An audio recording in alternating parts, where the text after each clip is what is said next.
मी बनवणार आहे मूग डाळ.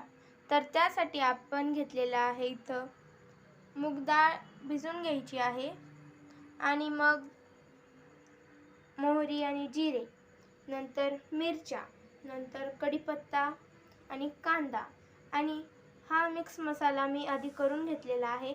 यामध्ये मीठ, हळद आणि धने पावडर हे 3 गोष्टी मिक्स आहेत आणि नंतर यामध्ये ठेचलेला लसूण घेतलेला आहे.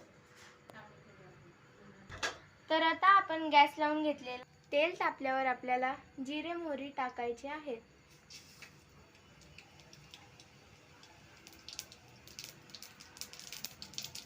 आता जिरे मोहरी तडतड झाल्यावरती आपल्याला कढीपत्ता टाकायचा आहे आणि मिरच्या.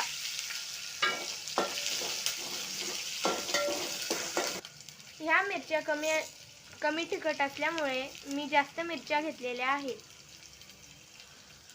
तुमच्या मिरच्या जर तिखट असेल तर तुम्ही कमीही घेऊ शकता. मिरच्या लाल झाल्यानंतर कांदा टाकणे. हे बघा,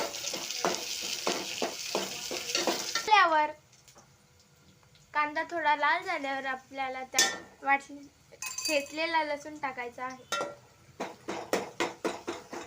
लसूण टाकल्यानंतर आपण हे जे मी मसाले काढून घेतलेले होते ते टाकणार आहोत.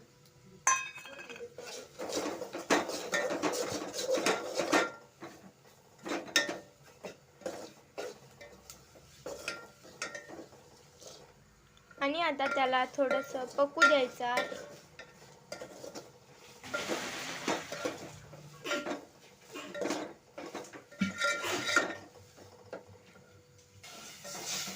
त्यामध्ये आपण पाणी टाकणार आहोत. आता याला छान उकळी आलेली आहे आणि आपण त्यामध्ये कोथिंबीर टाकणार आहोत.